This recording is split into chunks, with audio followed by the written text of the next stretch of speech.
ನಮಸ್ಕಾರ ಸ್ನೇಹಿತರೆ, ಶುಭ ಸಂಜೆ. ಹೆಸರು ಮಾಡಿದರೆ ಹಣ ಬರುತ್ತೋ ಅಥವಾ ಬರೋದಿಲ್ವೋ ಎರಡು ನಿದರ್ಶನಗಳನ್ನು ನಾನು ಕೊಡ್ತೀನಿ. ನಿಜನ ಸುಳ್ಳ ನೋಡಿ ಅಥವಾ ಕಾಲ್ಪನಿಕ ಅಂತ ತಿಳ್ಕೊಳ್ಳಿ. ಒಬ್ಬ ವ್ಯಕ್ತಿ ಇದ್ದಾರೆ, ಅವರು ನಮ್ಮ ಉತ್ತರ ಕರ್ನಾಟಕ ಭಾಗದವರೇನೆ. ಅವರು ರಿಯಲ್ ಎಸ್ಟೇಟ್ ಉದ್ಯಮವನ್ನು ನಡೆಸ್ತಾಯಿದ್ರು. ಕೆಲವೊಂದು ಸಾಮಾಜಿಕ ಕಾರ್ಯಗಳನ್ನು ಮಾಡಿಕೊಂಡು ತುಂಬ ಮಟ್ಟದಲ್ಲಿ ಹೆಸರನ್ನು ಮಾಡಿದ್ರು. ಆಗ ಅವರಿಗೆ ಒಂದು ಸ್ವಲ್ಪ ತೊಂದರೆ ಇತ್ತು, ಇನ್ವೆಸ್ಟರ್ಸ್ ಇರಲಿಲ್ಲ ಅವ್ರ ಕಡೆಗೆ. ಕೊನೆಗೆ ಅವರು ರಿಯಲ್ ಎಸ್ಟೇಟನ್ನು ಒಂದು ಹೆಸರನ್ನು ಚೆನ್ನಾಗಿ ಒಂದು ಬ್ರ್ಯಾಂಡ್ ನೇಮನ್ನು ಕ್ರಿಯೇಟ್ ಮಾಡಿದ್ರು. ಅವ್ರು ಯಾರೋ ಅಂತ ನಿಮ್ಗೆ ಗೊತ್ತಿರ್ಬೋದು, ಸದ್ಯ MLA ಕ್ಯಾಂಡಿಡೇಟ್ ಅವ್ರ ಹೆಸರು ಹೇಳೋದು ಬೇಡ, ಕಾಂಟ್ರವರ್ಸಿ ಆಗ್ಬೋದು. ಅವರಿಗೆ ಬೆಂಗಳೂರಿಂದ ಇನ್ವೆಸ್ಟರ್ಸ್ ಬಂದರು. ಈಗ ಸದ್ಯ ಅವ್ರು ಏನೂ ಇನ್ವೆಸ್ಟ್ ಮಾಡ್ತಾ ಇಲ್ಲ, ಬಟ್ ಬೇರೆಯವರು ಇನ್ವೆಸ್ಟ್ ಮಾಡ್ತಾ ಇದ್ದಾರೆ. ಅವರು ಅದರಿಂದ ಪ್ರಯೋಜನ ಪಡ್ತಾ ಇದ್ದಾರೆ. ಇದರ ಅರ್ಥ ಏನು ಅಂದರೆ, ಬ್ರ್ಯಾಂಡ್ ನೇಮ್ಗೆ ಒಂದು ಬೆಲೆ ಇದೆ ಅಂತ.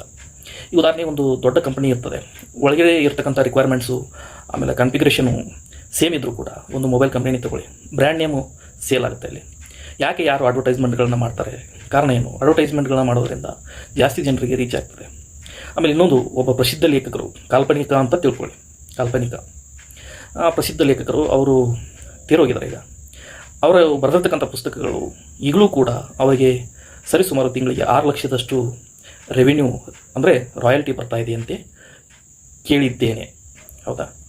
ಈಗ ದೊಡ್ಡ ದೊಡ್ಡ ವ್ಯಕ್ತಿಗಳು ಅಥವಾ ಹೆಸರು ಮಾಡಿದವರು ಅಥವಾ ಮುಖಪರಿಚಯ ಇರೋರು ಒಂದು ಏನೇ ಮಾಡಿದ್ರು ಸುದ್ದಿ ಆಗುತ್ತೆ. ಮತ್ತು ಒಂದು ಅರ್ಧ ಮಟ್ಟದಲ್ಲಿ ಯಾರಾದರೂ ಬೆಳೆದ್ರೆ ಇನ್ನು ಅರ್ಧ ಅವ್ರು ಬೆಳೆಯೋ ಅವಶ್ಯಕತೆ ಇಲ್ಲ, ಜನನೇ ಬೆಳೆಸ್ತಾರೆ. ಈಗ ಯಾರಾದರೂ ಟ್ರೋಲ್ಗೆ ಒಳಗಾದರೆ, ಟ್ರೋಲ್ ಯಾಕೆ ಮಾಡ್ತಾರೆ? ಹೊಟ್ಟೆಯವರಿಂದ ಟ್ರೋಲ್ ಮಾಡ್ತಾರೆ. ಆ ಟ್ರೋಲ್ ಮಾಡಿದ್ರೂ ಕೂಡ ಆ ವ್ಯಕ್ತಿ ಹೆಂಗೆ ಬೆಳಿತಾನೆ ಅಂತಂದರೆ, ಇವರು ಅವನ್ನ ಡಿಸಪಾಯಿಂಟ್ಮೆಂಟ್ ಮಾಡಬೇಕು ಅಂತ ಟ್ರೋಲ್ ಮಾಡ್ತಾರೆ. ಬಟ್ ಅಲ್ಲಿ ಡಿಸಪಾಯಿಂಟ್ಮೆಂಟ್ ಆಗಲ್ಲ, ಬದಲಾಗಿ ಮತ್ತಷ್ಟು ಪಬ್ಲಿಸಿಟಿ ಅವ್ರು ಕೊಡ್ತಾರೆ.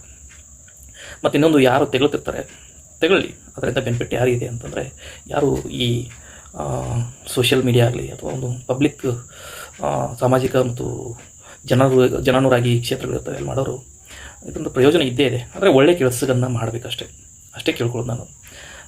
ಸಮಾಜಮುಖಿ ಕೆಲಸಗಳನ್ನ ಮಾಡಿರಿ. ಮತ್ತು ಇನ್ನೊಂದು, ಈಗ ಯೂಟ್ಯೂಬ್ ಏನು ಬಂದಿದೆ, ಯೂಟ್ಯೂಬ್ನಲ್ಲೂ ಕೂಡ ಒಂದು ವಿಶೇಷವಾದಂತಹ ಒಂದು ಪ್ಲ್ಯಾನನ್ನು ಮಾಡಿದ್ದಾರೆ ಅವರು. ಯಾಕಂದರೆ ಇನ್ನು ಮುಂದೆ ಸಂದೇಶಗಳು ಇರದೇ ಇರತಕ್ಕಂತಹ ವೇಸ್ಟ್ ವೀಡಿಯೋಗಳನ್ನು ಯಾವುದನ್ನು ಅವರು ಪ್ರಮೋಟ್ ಮಾಡೋದಿಲ್ಲ. ಮತ್ತು ಕೆಲವೊಂದು ನಿಬಂಧನೆಗಳನ್ನು ಮಾಡಿದ್ದಾರೆ. ಏನೇ ಇದ್ದರೂ ಸಾಲಿಡ್ ವೀಡಿಯೋಗಳು ಮಾತ್ರ ಯೂಟ್ಯೂಬಲ್ಲಿ ಉಳಿತಾವೆ ಅಂತೇಳಿ ಹೇಳ್ಬೋದು. ಮತ್ತು ಇನ್ನೂ ಬಹಳಷ್ಟು ಮಾತಾಡೋದಿದೆ, ಇನ್ನೊಮ್ಮೆ ಮಾತಾಡ್ತೀನಿ. ನಮಸ್ಕಾರ.